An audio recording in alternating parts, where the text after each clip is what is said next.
¿qué diferencia hay entre un superdotado, un hombre, una mujer, un niño, niña, superdotado y otro que tenga altas capacidades intelectuales? Bueno, eso es... Altas capacidades te incluiría, pues a los superdotados se incluirían dentro de las altas capacidades. Dentro de las altas capacidades pues tienes personas que tienen talento, es decir, antiguamente había, todo el mundo hablaba de superdotado, que era muy bueno en todo, y así se desatendía a tantísima gente, incluso porque además se medía con, tienes que tener un CI de 130, si tienes 129 ya no te atiendo como tienes que atender. Se consiguió, yo estuve en esas negociaciones, se consiguió que se introdujera el término de alta capacidad, que incluía talento, persona que puede ser bueno en matemáticas, pero no tiene por qué ser bueno en el resto, talento múltiple, es decir, tú puedes tener varios talentos, pero no llegas a llegar a unos niveles altos en todos como para ser superdotado. Entonces, la diferencia es esa, pero no deja de ser un nombre. Aquí lo importante es que se tenga en cuenta que las personas con altas capacidades, esos niños y esas niñas con altas capacidades, tienen el derecho a ser atendidos, porque es un derecho. El problema que hay es cuando se ve las altas capacidades como algo que están ahí, son niños, son niñas que están ahí, que como ya lo saben todo, pues no las atendemos. Y estamos asistiendo a un retroceso en la atención a esos niños y a esas niñas. Y eso es porque no se sabe cómo actuar y es muy fácil no actuar. Y estamos hablando de una cifra, un porcentaje, por ejemplo, en nuestra provincia de Andalucía, en España, Diego. Es que es muy difícil de sacar ese porcentaje. Siempre se ha hablado un 2% de niños superdotados por la campana de Gauss, un 10% de alta capacidad, pero eso oficialmente no lo puede hacer. ¿Cuál es la dificultad de todo esto? Que desde las administraciones, que son las primeras que tendrían que actuar para ver de qué estamos hablando, que estamos hablando de muchos niños y muchas niñas, como no se identifica ni siquiera en condiciones, no se sabe cuántos son, porque hay una gran cantidad que están detectados, pero hay una mayor cantidad que no están detectados. Pues tenemos hilo directo ahora con Teresa Fernández, que es directora, creo, del Centro Cádiz. Explícanos un poco qué va. Centro Cádiz, ella, Teresa, lo explicará. Te puedo decir que a nivel de personas que andamos en el colectivo con altas capacidades, es una psicóloga, es referente, no solo en Andalucía, sino referente a nivel nacional. Lleva décadas trabajando con el colectivo con altas capacidades, antiguamente con los superdotados y superdotadas. Y ella, mejor que nadie, puede explicar cualquier cosa que se le pregunte, porque es especialista incluso hasta en el estudio. Claro, tenemos muy poquito tiempo. Teresa, buenas noches. Ahí la vemos. Hola, buenas noches. ¿Qué tal? Un placer saludarla. Claro que sí. Ya Diego nos ha puesto en situación y tal. Una situación preocupante. Él decía que se echa en falta el apoyo y la concienciación por parte de los organismos públicos de la necesidad de atender a un porcentaje que él no sabría decirnos, pero yo no sé si Teresa tiene el dato a nivel nacional o a nivel de Andalucía. Sí, verá, el porcentaje realmente con la definición que estaba explicando Diego, muy bien explicada, que hemos cambiado, ¿no? Y hemos pasado de hablar de sobredotación a hablar de talento, ¿no? De sobredotación, talento simple y talento complejo. Hemos pasado de ese famoso CI de un 2% a hablar de talentos entre un 10 y un 15% de población. Entonces estamos hablando de muchos niños y niñas que tenemos que evaluar para proporcionarles, como bien decía Diego, una respuesta educativa a la que tienen derecho. Tan simple como eso. No sé si José Luis o Rafael alguna pregunta, Teresa.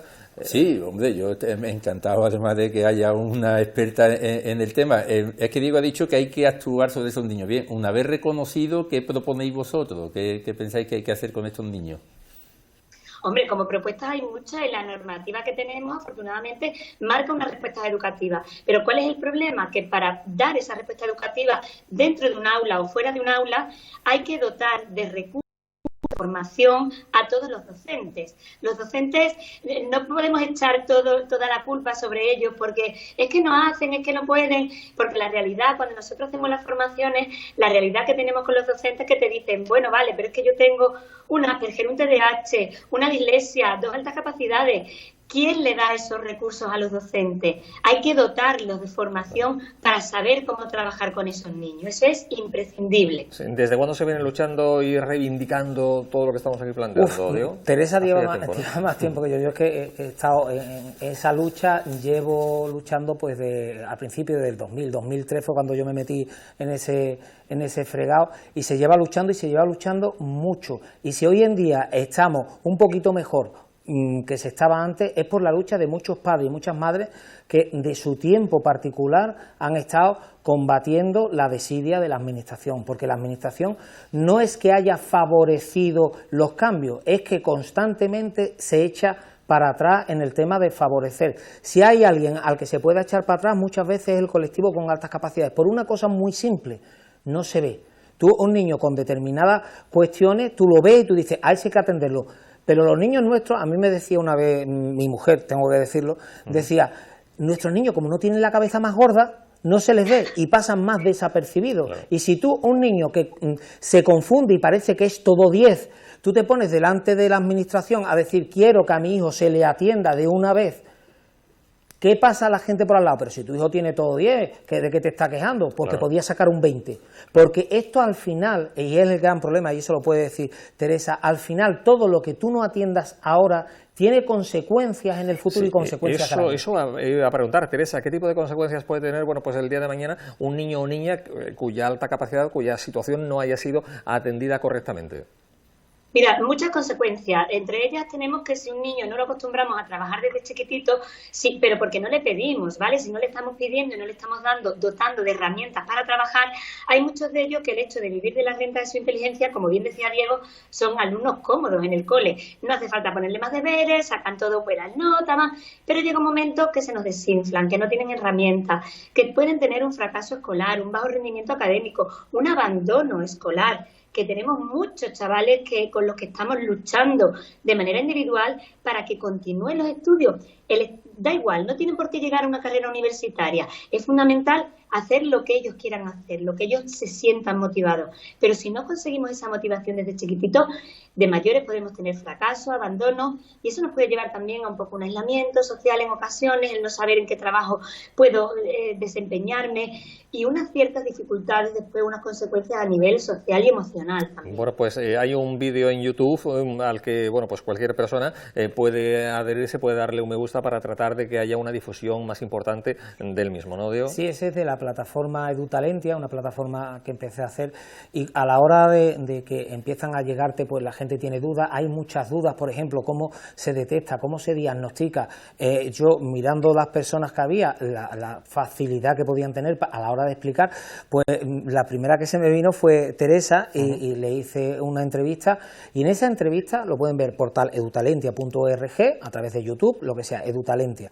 Hay una entrevista que dura 43 minutos, está pautado para tú cortar, poner cuando quieras, y ahí te explica perfectamente de qué va esto y de qué va la importancia de atender, cómo se atiende, qué te hace la diferencia entre un test y un cuestionario, sí, que es que aquí se han hecho tantas barbaridades que se equipara un cuestionario que encuentra en cualquier sitio con un test bien hecho. Tenemos que ir finalizando. Teresa, muchas gracias, buenas noches. Muchísimas gracias a vosotros. Bueno, una preguntad rápidamente, en un minuto, Teresa, a ver. Buscando situaciones. ¿Qué relación tiene actualmente con la consejería y con el gobierno de la Junta? ¿Encuentras apoyo, no? En pocas palabras, Teresa. Ahora mismo poco, pero hay que luchar y hay que pelearlo. Creo que es fundamental darle visibilidad al tema. Hay un cambio normativo, se van haciendo avances, pero vuelvo a insistir en que la Consejería de Educación tiene que dar mucha formación al profesorado para que nuestros alumnos con altas capacidades tengan recursos. Pues ojalá y los docentes cada vez tengan más formación sobre esta cuestión. Teresa, un placer, ya digo, muchas gracias. Muchas gracias a vosotros. Bueno, pues nos ha encantado.